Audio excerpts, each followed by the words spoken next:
paz do Senhor, amados juvenis e aqueles que nos visitam também, a paz do Senhor e bom dia, um bom domingo para todos, neste dia do Senhor.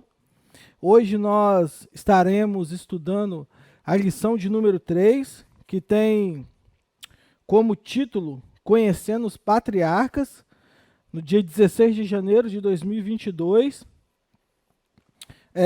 Já quero pedir para que cada um de vocês estejam com a Bíblia em mãos, esteja com as suas revistas, E compartilhe esse vídeo, dê o seu like. É muito importante, como eu já havia dito, é muito importante compartilhar aquilo que nós temos aprendido, de alimento, e que não venha ficar só com a gente, que a gente possa usar este meio que Deus nos deu, gracioso, que é a ferramenta do YouTube, para poder propagar o Evangelho. Então compartilhe, fique à vontade para compartilhar para as pessoas, liguem para os seus amigos, acordem eles com amor, tá? Liguem também para os seus familiares, para estar assistindo a essa EBD, Dê o seu joinha lá, se inscreva no nosso canal para você poder estar também recebendo todas as nossas notificações, não só da EBD, mas nós também temos um trabalho muito especial nas quarta-feiras. Nós temos aprendido um pouco sobre o evolucionismo, um pouco sobre o criacionismo, um pouco sobre o ateísmo. Então, se inscreva para você poder estar recebendo todos esses materiais, os cultos de domingo, todas as atividades, que estão sendo feitas aqui dentro da igreja, para você estar mais inteirado. Já quero pedir para você que está nos visitando, seja bem-vindo, fique à vontade, pode estar comentando também no chat que está ao vivo, as suas dúvidas que você tiver, ou algum acréscimo que você quiser fazer, para poder também enriquecer a nossa aula neste domingo. Nessa manhã, como eu disse, nós estaremos estudando a lição de número 3, que tem como título Conhecendo os Patriarcas. Na segunda-feira, nós lemos, Êxodo capítulo 3, verso 6, Deus de Abraão, de Isaac e de Jacó. Na terça-feira, primeiro a Reis, capítulo 18, verso 36, a oração de Elias. Na quarta, Atos 3, verso 13, Deus dos antepassados. E Atos 7, verso 32, o Deus de teus pais. Marcos capítulo 12, verso 25 ao 27, Deus de vivos. No sábado, Hebreus 11, do verso 17 ao 21, heróis da fé. Nós temos alguns objetivos a ser traçados nessa manhã, que é obter um panorama da história do povo hebreu, desde seu início com Abraão, apresentar os patriarcas, Isaac e Jacó, descendentes de Abraão, compreender que a descendência de Jacó deu origem às 12 tribos de Israel. Então, gostaria de, antes de estar fazendo a leitura da nossa leitura bíblica em classe e o nosso textuário, eu gostaria de estar orando, e você que nos acompanha, você aluno, curve a sua fronte onde você estiver, e vamos orar a Deus. Senhor Deus, quero te render graças, meu Deus, por mais essa rica oportunidade de estar, meu Deus, ministrando, de estar, meu Deus, falando um pouco da sua palavra. Te peço, meu Deus, que o Senhor seja comigo, que o Senhor me ajude, que o Senhor me cubra, meu Deus, com suas mãos, e que o Senhor me encha, meu Deus, do teu Espírito Santo, que eu não venha falar aquilo, meu Deus, que é propriamente meu, mas que eu possa extrair aquilo, meu Deus, que as suas santas palavras tenham a falar conosco nessa manhã. Em nome de Jesus, meu Deus, nos ajude a todo dia, meu Deus, crescer e aprender um pouco mais a respeito da fé e a respeito daqueles que foram antes de nós, para que nós prossigamos, meu Deus, olhando sempre para o autor e consumador da nossa fé, que é Jesus. Em nome do mesmo, amém. Como eu disse, a leitura, nosso texto áureo, se encontra em Mateus capítulo 22, verso 32, a parte A, que diz assim: eu sou o Deus de Abraão, o Deus de Isaque e o Deus de Jacó. A nossa leitura bíblica em classe se encontra em Atos capítulo 7, do verso 4 ao verso 16. Quem tem o nosso devocional se encontra na página 41 do nosso devocional, ou quem não tem pode também, em qualquer outra versão de Bíblia também, pode nos acompanhar. Lembrando que aqui nós temos um devocional, né, que nós damos 4 capítulos por dia. Você que está nos visitando, talvez não esteja tão inteirado quando se falado de devocional, mas nós temos um devocional, que é a Bíblia McChain, que Deus nos deu, e aqui nós fazemos uma leitura sistemática de 4 capítulos, no qual a gente lê 2 vezes o Novo Testamento, 2 vezes o livro de Salmos e 1 vez o Antigo Testamento. Então é por isso que eu estou falando devocional, para você que nos visita, para você poder estar um pouco mais inteirado, e você que quer conhecer também, né, um pouco mais o nosso devocional, fique à vontade para estar vindo aqui em nossa igreja, que nós os receberemos e falaremos um pouco mais do mesmo. A nossa leitura em classe, Atos 7, verso 4 a 16, diz assim: então saiu da terra dos caldeus e habitou em Harã.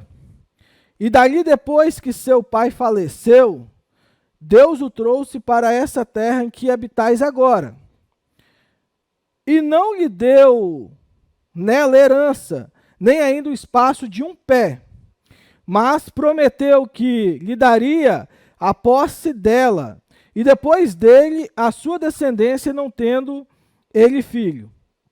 E falou Deus assim: que a sua descendência seria peregrina em terra alheia, e a sujeitariam à escravidão, e a maltratariam por 400 anos. E eu julgarei a nação que os tiver escravizado, disse Deus, e depois disto sairão e me servirão neste lugar. E deu-lhe o pacto da circuncisão, e assim gerou a Isaque e o circuncidou. Ao 8º dia, Isaque a Jacó, e Jacó aos 12 patriarcas. E os patriarcas, movidos de inveja, venderam a José para o Egito, mas Deus era com ele, e livrou-o de todas as suas tribulações, e lhe deu graça e sabedoria ante Faraó, rei do Egito, que o constituiu governador sobre o Egito e toda a sua casa. Sobreveio então a todo o país do Egito e de Canaã fome e grande tribulação, e nossos pais não achavam alimentos. Mas, tendo ouvido Jacó que no Egito havia trigo, enviou ali nossos pais a primeira vez. E na segunda vez, foi José conhecido por seus irmãos, e a sua linhagem foi manifesta a Faraó. E José mandou chamar a Jacó, seu pai, e a toda a sua parentela, que era de 75 almas. E Jacó desceu ao Egito e morreu, ele e nossos pais, e foram transportados para Siquém e depositados na sepultura que Abraão comprara por certa soma de dinheiro aos filhos de Emor, pai de Siquém.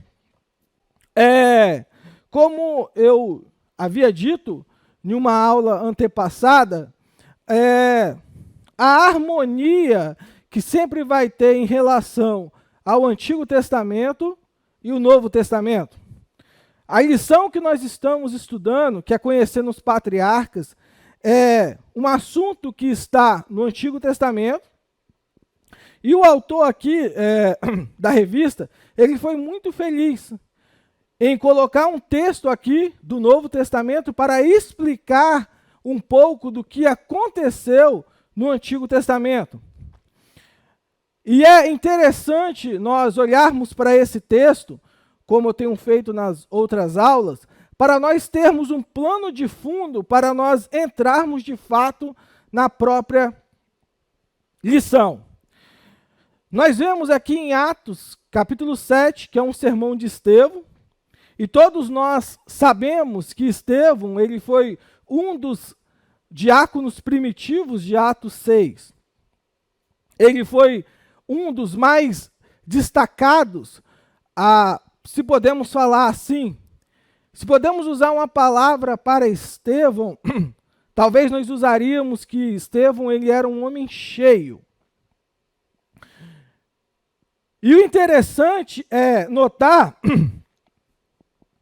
que o escritor de Atos, que é Lucas, ele não é só um escritor, ele é um historiador e também ele é um teólogo. Lucas escreveu uma obra de 2 volumes, que é Lucas Atos, e ele também é conhecido como o teólogo do Espírito Santo. Quando nós olhamos para o Evangelho de Lucas, ele vai fazer uma análise para mostrar a ação do Espírito Santo na vida de uma pessoa, e ele vai usar um estudo de caso. Por exemplo, o pastor Jairo, certa feita, quando ele estava falando deste assunto, ele disse que quando ele foi fazer o seu mestrado, ou quem vai fazer doutorado, ou quem vai fazer um PhD, normalmente uma das matérias que ele vai ter que enfrentar, ou vocês terão que enfrentar, é o estudo de caso. E o que é isso? Quando o pastor Jairo ele foi estudar, fazer um estudo de caso, ele usou a pregação expositiva para mostrar para os pastores assembleanos que a pregação expositiva ela era o único meio através do qual a igreja cresceria saudavelmente. Então o pastor ele teve que ir em outros pastores e mostrar que essa era a melhor forma para poder uma igreja crescer de maneira mais saudável. O que Lucas está fazendo é a mesma coisa. Ele vai usar mais ou menos uns 8 casos, em Lucas 1 e 2, para mostrar como é uma pessoa cheia do Espírito Santo. E talvez você pense assim, mas o assunto que nós vamos falar não tem muito a ver com isso que você está falando, mas você vai entender que tem tudo a ver. Como eu disse, Lucas ele vai mostrar para o seu público como é uma pessoa que é totalmente cheia do Espírito Santo. Ele vai usar alguns nomes, como Ana, Simeão, Zacarias, em Lucas 1 e 2. Quando nós olhamos para Atos, que foi o mesmo autor que escreveu, ele também vai usar um dos casos, que é Estevão, que foi um dos diáconos primitivos, um dos primeiros diáconos primitivos, que está lá registrado em Atos capítulo 6. E quando nós olhamos para aquele texto, nós vamos ver que Estevão, no verso 10, eles tinham alguns oponentes, que eram os libertinos, que eram os sirineus e eram os alexandrinos. Esse povo, provavelmente eles foram escravizados, né? E eles viveram escravizados por Roma, e eles estavam agora ali contra-argumentando com Estevão. E o interessante é que o próprio texto vai dizer que eles não resistiam à sabedoria e o espírito com que ele falava. Estevão, ele tinha algo diferente quando ele falava. Eu não estou falando de sabedoria humana. Não é isso que eu estou querendo dizer. Estevão, quando ele falava, ele convencia as pessoas. É por isso que, quando o termo vai dizer que Estevão ele era um homem cheio, que vem do termo grego pleus, que significa uma pessoa totalmente dominada pelo Espírito. Estevão, ele era um homem totalmente dominado pelo Espírito Santo. Tudo que ele fazia era através do Espírito Santo. Tanto que uma das características de Estevão era que ele era um homem cheio do Espírito Santo. E aí, esse próprio Estevão, quando ele vai falar para esse povo, ele vai usar também uns casos. E ele começa a narrar a história, começando por Abraão. Porque para o judeu, a história deles começava por Abraão. Então, na narrativa que Estevão vai começar a falar, em Atos 7, ele começa com Abraão, que é o pai da fé. E aí, nós temos que aprender algumas coisas com Abraão, com Isaac e com Jacó. E eu quero já enfatizar para vocês, ou vocês que estão pela primeira vez, e vocês juvenis, que esses homens que nós vamos acabar de falar, eles não eram homens com uma capacidade cognitiva, ou uma capacidade intelectual, ou uma diferença de maneira exorbitante, homens fortes, homens que voavam. Não. Esses homens eram homens igualzinho a mim e a você, homens falhos. E nós vamos aprender isso aqui nessa lição, que eles eram homens iguaizinhos a mim e a você. Mas, da mesma forma que eles confiaram em Deus, é um aprendizado para mim e para você, de nós também confiarmos em Deus de tamanha graça, de tamanho incentivo, de tamanho de tamanha força de vontade. Porque esses homens, apesar de, quando nós olhamos para a vida deles, nós acharmos que eles não têm falha, nós temos a capacidade de olhar para nossas vidas e ficar cabisbaixos. Porque esses homens me parecem que eles não são deste mundo. Mas não é isso que a Escritura diz. Infelizmente, algumas pessoas tendem a olhar para algumas literaturas mais romantizadas, onde eles escondem as fragilidades dos personagens, mas não, a Escritura ela não faz isso. A Escritura ela mostra as falhas. Abraão ele teve as suas falhas também, quando mentiu também. Isaac também e Jacó. Então, cada um deles tiveram, mas também eles foram perdoados, porque eles buscaram a Deus em tempo oportuno. Amém? Então, o primeiro ponto dessa lição, ela vai dizer o seguinte, vai falar um pouco de Abraão.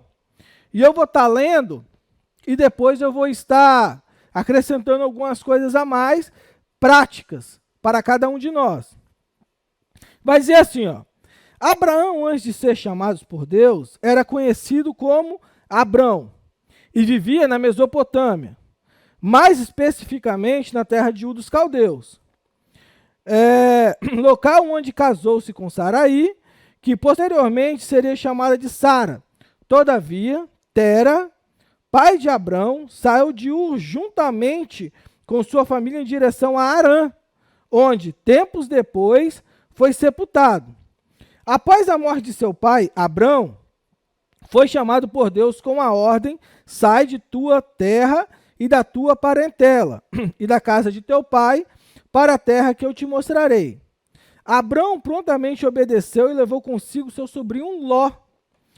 Abrão era da idade de 75 anos, quando Deus apareceu para ele pela primeira vez, e o patriarca saiu para peregrinar na terra da Mesopotâmia. O ponto 1 aí é a interferência humana. Como Saraí, esposa de Abrão, era estéril, ele planejava deixar a sua herança para seu mordomo, o Damasceno, Eliezer. Tal plano estava de acordo com o código de leis da época, as leis de Núzi. Elas permitiam que quando alguém não tivesse descendentes para quem deixar, a herança poderia destiná-la a um servo fiel. Todavia, Deus prometeu a Abrão que ele teria um descendente. Este não será o seu herdeiro, mas aquele em que de ti será gerado. Esse será o seu herdeiro. Entretanto, Abrão e Saraí não entenderam a vontade de Deus. E Saraí deu a sua criada, Agar, por mulher a Abrão, a fim de que gerasse seu filho. Este também era um costume da região mesopotâmica, que além de possuir as leis de Núzi, possuía também o código de Hammurabi, e ambos permitiam a prática sugerida por Saraí. O plano de Saraí foi acatado por Abrão. Agar engravidou do patriarca e deu à luz um filho cujo nome era Ismael. Quando chega a idade de 90 anos, Abrão recebe novamente a promessa que teria uma descendência numerosa, e teve seu nome mudado de Abrão para Abraão, pois seria pai de muitas nações. Abrão, para quem não sabe, Abrão era grande pai, e Abraão, pai de muitas nações. Agora você imagina você não tendo filho, e seu nome sendo Abrão. E aí depois ainda, ter seu nome mudado para Abraão, que era pai de muitas nações. Era algo estranho, mas esse homem, ele confiou em Deus. E nós vamos aprendendo aqui algumas lições com Abraão. Deus também fez promessa a Saraí, disse que ela daria à luz um filho de Abraão, que nações sairiam dela, e mudou seu nome de Sarai para Sara. E Deus é tão específico que diz que o filho de Abraão e Sara se chamaria Isaque. A partir desse dia, a prática comum que marcaria esse povo, a circuncisão, sinal da aliança de Deus com o povo hebreu, é implementada e estabelecida. Se Deus nos fez uma promessa, não devemos duvidar dela, por mais impossível que pareça. Devemos crer e confiar porque Ele é fiel e vela pela sua palavra para cumprir. Ao final de toda essa grande promessa que Deus fez a Abraão, nós temos que aprender algumas coisas com ele, a respeito do que ele fez. A Escritura vai dizer que Abraão creu contra a esperança. Isso está relatado em Romanos capítulo 4. E nós temos que aprender um pouco do que é esperança. Nós vivemos numa época em que me parece que as pessoas perderam a esperança de que seu parente pode ser salvo, seu amigo do seu trabalho pode ser salvo, o seu vizinho, o seu primo pode ser salvo. Mas Abraão, como eu tinha dito, ele é um exemplo claro. Então, se Deus ele nos fez uma promessa a cada um de nós, certamente Ele irá cumprir no seu tempo. Então, Abraão é um exemplo de que nós devemos seguir, nós devemos imitá-lo. e dessa forma buscar em Deus para que as coisas no seu tempo aconteçam. Então, como eu disse, nós temos que aprender um pouco do que é esperança. Vocês têm que entender que a esperança é o oxigênio que nos mantém vivos. Quem não tem esperança, vegeta, não vive. Quem passa os anos de sua existência na masmorra do desespero, acorrentado pelo medo e subjugado pelas algemas da ansiedade, conhece apenas uma caricatura da vida. A vida verdadeira é timbrada pela esperança, uma esperança tão robusta que espera até mesmo contra a esperança. Foi assim com Abraão, o pai da fé. Deus lhe prometeu um filho em cuja descendência seriam abençoadas todas as famílias da terra. Abraão já estava com o corpo amortecido. Sua mulher, além de estéril, já estava velha demais para conceber. A promessa de Deus, porém, não havia se caducado contra todas as possibilidades humanas, contra todos os prognósticos da terra, contra todo o bom senso da razão humana. Abraão não duvidou por incredulidade, mas pela fé se fortaleceu dando glória a Deus e esperou mesmo contra a esperança. E o milagre aconteceu em sua vida. Isaque nasceu e com ele a esperança de uma descendência numerosa e bendita. A esperança que não se desespera tem algumas características. Ela está fundamentada não em sentimentos humanos, mas na promessa divina. Ela está fundamentada não em circunstâncias, mas naquele que governa as circunstâncias. Ela está fundamentada não nas ações humanas, mas nas intervenções divinas. Então, irmãos, cada um de nós temos o exemplo de Abraão, de crer contra a esperança. E tirar como exemplo que mesmo ele falho, muitas vezes, talvez até duvidando até de Deus. Porque às vezes Deus já tinha feito a promessa, mas estava se tardando. Então imagina o que passava na cabeça dele naquele momento. Então ainda não é tarde para você continuar orando pela sua família, pelo seu pai, pelos seus parentes que estão longe do Senhor, por cada um das pessoas que você passa na rua, às vezes mesmo que você não saiba o nome, mas que estão perecendo. Então ainda há tempo. Então creia contra a esperança que as pessoas podem ser alcançadas por Cristo Jesus. Ponto 2, nós vamos um pouco conhecer sobre Isaque. E diz assim, Isaque, quando Abraão recebeu a notícia de que teria um filho, riu. Por se achar muito velho, Sara também riu, por achar que seu corpo não fosse capaz de conceber. Talvez por isso o nome de Isaque, filho de Abraão com Sara, o filho da promessa, se traduza como riso. Na Bíblia, a história de Isaque possui alguns pontos marcantes. Primeiro, seu nascimento. Segundo, Abraão, seu pai, ofereceu como sacrifício. Seu casamento com Rebeca e seus filhos gêmeos, Esaú e Jacó. A provisão de Deus na vida de Isaque. O nascimento de Isaque é marcante pelo fato de ele ser o cumprimento da promessa feita a Abraão e Sara. Ele é o filho prometido e por muitos anos esperado.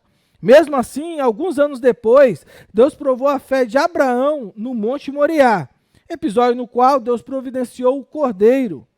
A pergunta de Isaque é marcante. Eis aqui o fogo e a lenha, mas onde está o cordeiro para o holocausto? Igualmente marcante é a resposta de Abraão. Deus proverá para si o holocausto, meu filho.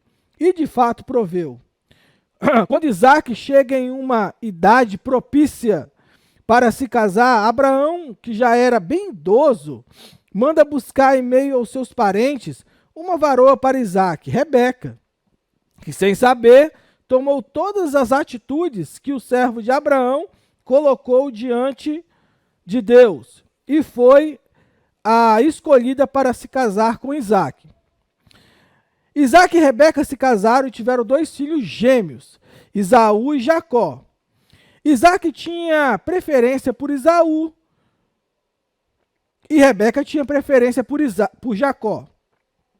E cresceram os meninos, e Esaú foi varão perito na caça, varão do campo. Mas Jacó era varão simples, habitando em tendas, e amava Isaac e Esaú, porque a caça era de seu gosto. Mas Rebeca amava Jacó. Esse problema no relacionamento deles durou até a morte de Isaac, pois quando este foi proferir a bênção patriarcal para Esaú, Rebeca planejou uma situação para que essa bênção fosse para Jacó. Isaac desconfiou, mas por estar cego, acabou proferindo a bênção mesmo assim. Essa situação provocou uma briga entre os irmãos, e é dever dos pais tratarem dos filhos de forma justa, sem preferências, para não gerar problemas no seio familiar. Algumas lições nós temos para aprender com Isaac. Como eu disse, eu iria ler, né, e ia fazer algumas aplicações da vida de Isaac para a nossa vida.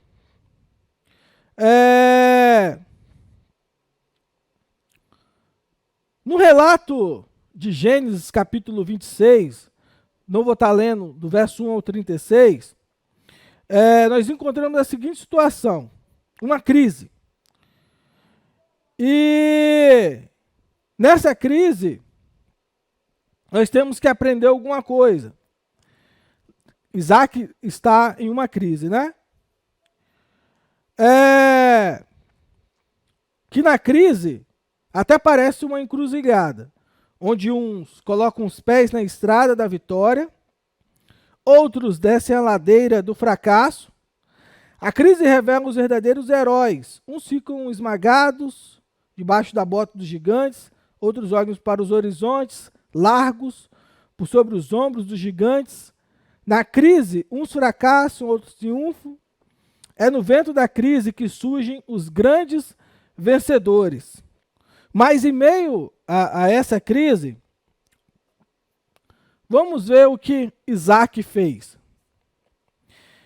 Isaac reabriu os poços antigos de seu pai. Isaac aprende com a experiência dos mais velhos.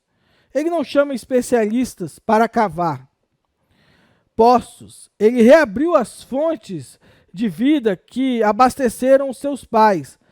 Precisamos redescobrir as fontes de vidas que nossos pais beberam e que foram entulhadas pela corrupção dos tempos. Como eu disse, nós estamos aprendendo um pouco sobre Abraão, Isaac e Jacó. E apesar de ter muito tempo a história deles, ela ainda fala com cada um de nós. É por isso que eu estou trazendo exemplos deles, como eu disse, para que nós não olhemos para esses homens e achamos que eles são feitos de um material genético diferente dos nossos. Não, que eles são homens e também falhos. Então aqui nesse episódio eu procurei trazer um episódio em que o próprio Isaac ele está passando por uma crise. Mas como que ele fez mediante essa crise? Quais foram as soluções que ele conseguiu fazer para lutar contra essa crise? E aí, muitas vezes nós vamos precisar cavar esses poços outra vez. Lá tem água boa, lá tem mananciais. Precisamos voltar a reunir a família em torno da palavra. Precisamos orar juntos. Precisamos voltar às antigas veredas em vez de ficar flertando as novidades do modernismo teológico. Não estamos precisando de novidades, de correr atrás de cisternas rotas. Precisamos do antigo evangelho.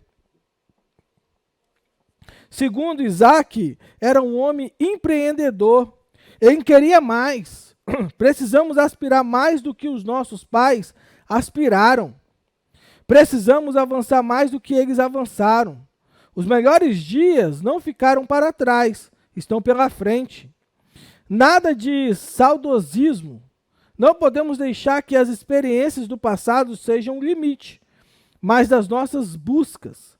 Não podemos jogar o passado fora nem idolatrá-lo. A história é dinâmica.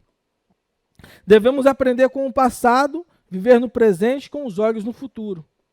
Isaac saiu da terra dos filisteus, foi para o vale de Gerar, depois para Reobote, depois para Berseba, mas aonde vai, ele vai cavando poços, ele quer água no deserto. Berseba antes era um deserto, agora é uma cidade, porque Isaac achou água ali.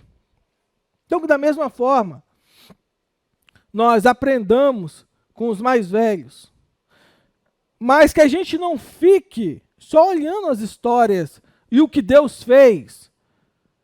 Porque, apesar da Escritura dizer que ele é o Deus de Abraão, Isaac e Jacó, mas ele é o Deus de cada um de nós.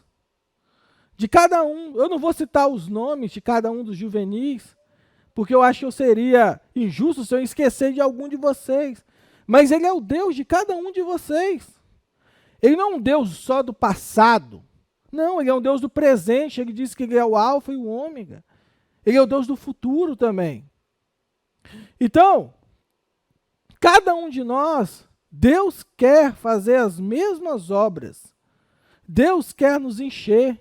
Deus quer fazer as mesmas maravilhas que Ele fez. Ele quer continuar fazendo. E para isso Ele vai usar cada um de nós. Então que a gente possa aprender com Abraão, aprender com Isaac, aprender com Abraão, que creu contra a esperança, aprender com Isaac, que mesmo mediante uma crise ele buscou a solução, e aprender um pouco com Jacó, que diz assim, o que é o terceiro ponto, né? Diz assim, como é relatado em Gênesis 25 e 26, Jacó nasceu com a mão agarrada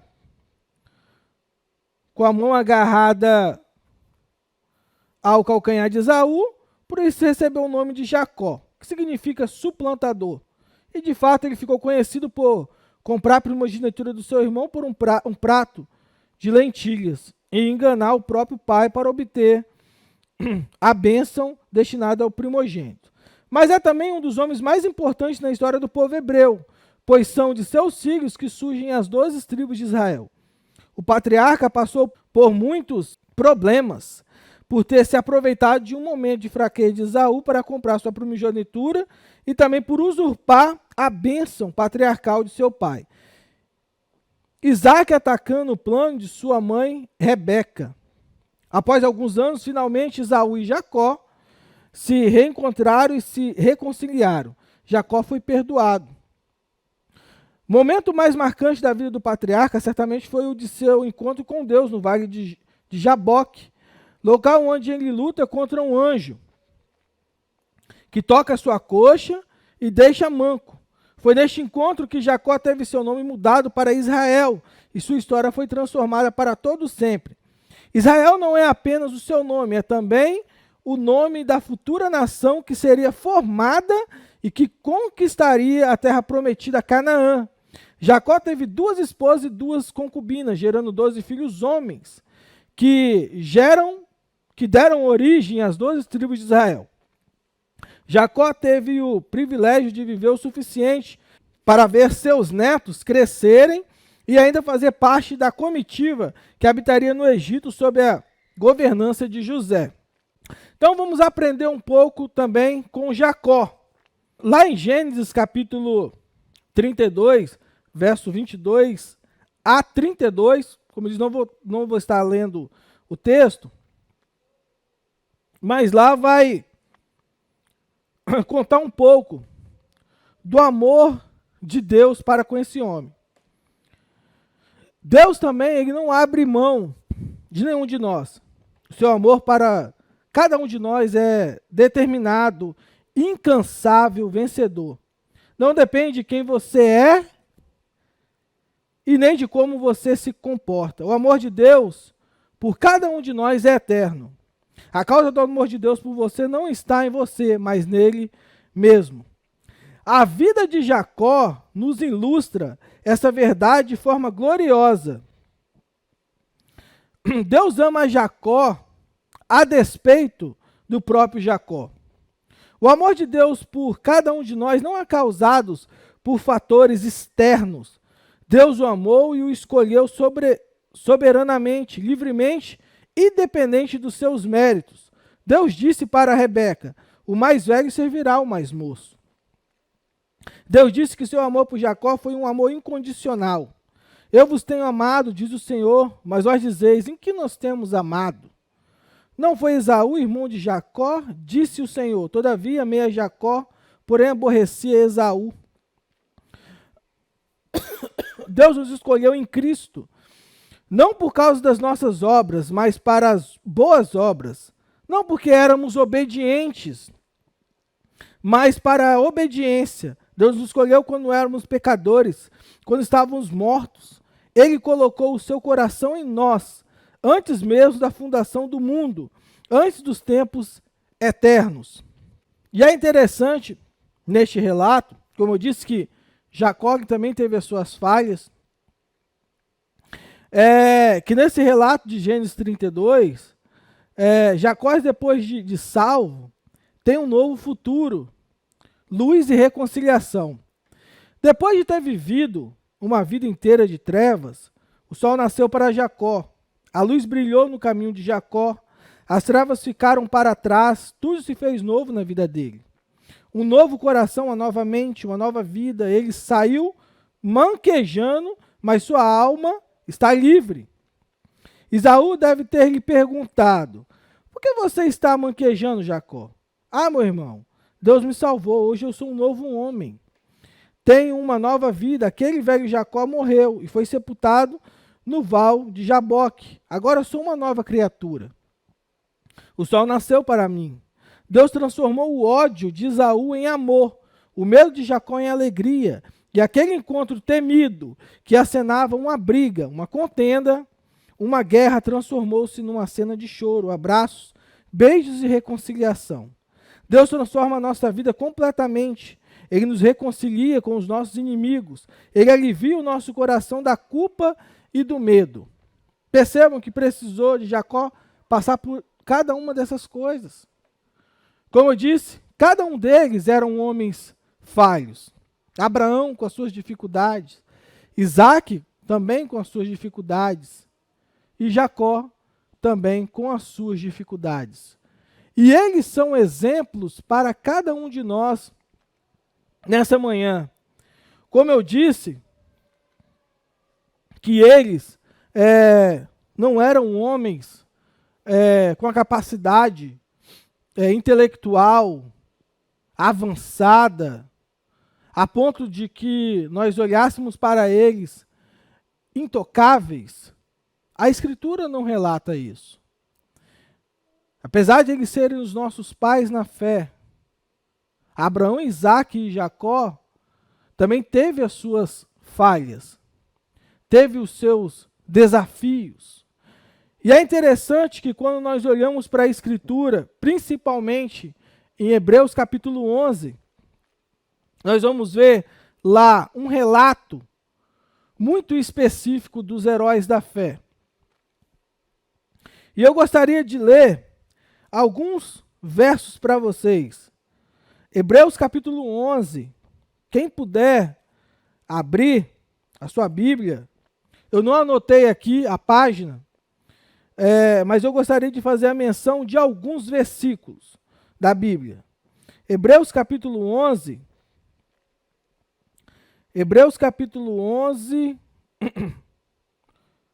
vai falar um pouco dos heróis da fé. Hebreus capítulo 11 vai falar um pouco dos heróis da fé. E aqui está vários homens, eu não vou fazer a menção de todo o capítulo, mas só de um verso.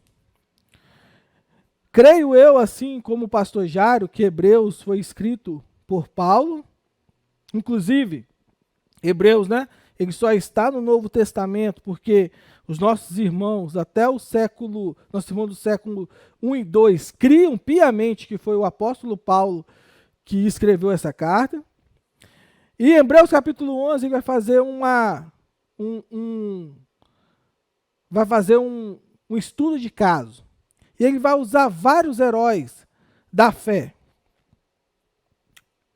E aí, no verso 32, ele vai dizer bem assim: e que mais direi?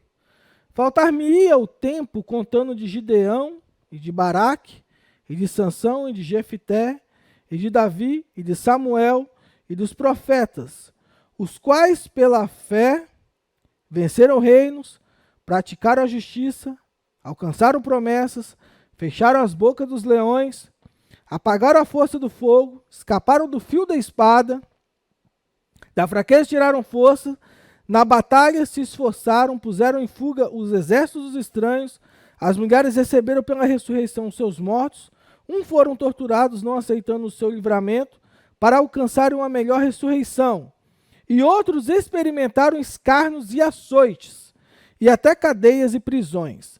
Foram apedrejados, cerrados, tentados, mortos ao fio da espada, andaram vestidos de pegues e de ovelhas e de cabras, desamparados, aflitos e maltratados, dos quais os mundos não eram dignos, errantes pelos desertos e montes, e pelas covas e cavernas da terra.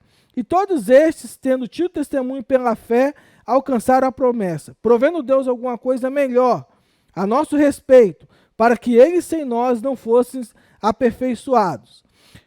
Mas quando nós pulamos para o capítulo 12 de Hebreus, desse mesmo livro, no capítulo 12, Paulo vai fazer uma comparação agora, e ele vai nos colocar nessa narrativa. E o texto começa com uma expressão muito fantástica, que é uma conclusão, né? É uma conjunção conclusiva. E aí vai dizer, ó, portanto, nós também. Lembre-se que eu falei um pouco de Abraão, nós estudamos hoje sobre Abraão, Isaac e Jacó. E eu li esse texto de Hebreus capítulo 11, que é o Heróis da Fé, e o iníciozinho do capítulo 12, para vocês entenderem que da mesma forma que eles alcançaram pela fé, cada um de nós também podemos. Por quê? Porque Paulo aqui ele vai deixar o melhor para o final. Sabe por quê? Porque eles foram salvos olhando para aquilo que ainda vi. Nós somos salvos olhando para o Cristo da história. E Paulo vai dizer algo muito fantástico no verso 2, que vai dizer assim, olhando para Jesus, o autor e consumador da nossa fé. Que nessa manhã a gente não olhe para os defeitos das pessoas. Que nessa manhã nós olhemos para Cristo. Nós aprendemos com Abraão, que teve os seus defeitos, mas creu contra a esperança. Que a gente possa também crer contra a esperança, para que nossas famílias sejam salvas. Com Isaac enfrentou uma crise, mas venceu. Com Jacó, com os seus problemas, mas Deus o amou, da mesma forma Deus nos ama. Que a gente possa estar com os olhos fitos em Cristo Jesus. Eu gostaria de concluir essa lição que diz bem assim: Deus está no controle da história para formar um povo. Ele escolheu um homem, Abraão, e o fez sair do meio de seus familiares, para através dele iniciar a história de uma grande nação. Para mostrar o quanto é poderoso, o Senhor escolheu um homem e uma mulher, já de idade, avançada, para ter um filho e através dele dar continuidade à promessa de uma nação. Glórias a Deus por cada um desses homens e o que eles fizeram. Mas mais glória a Deus ainda é o que Deus quer fazer na sua e na minha vida. Que nós possamos contar histórias para os nossos filhos do que Deus fez nas nossas vidas e vai continuar fazendo. Que Deus lhe use poderosamente em todas as áreas da sua vida e que Esses homens sejam um exemplo para você. Seja um exemplo prático para vocês atravessarem os problemas, mas vencerem os problemas. Gostaria que vocês, nesse momento, ofertassem a casa do Senhor. Nós temos o Pix, né? O PicPay, as contas bancárias. Então, estejam à vontade para assim fazer, né? Nunca nós devemos ir para a casa do Senhor de mãos vazias.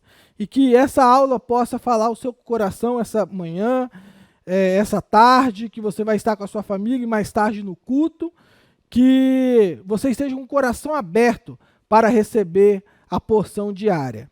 Amém? Gostaria de orar e gostaria de agradecer a sua oportunidade.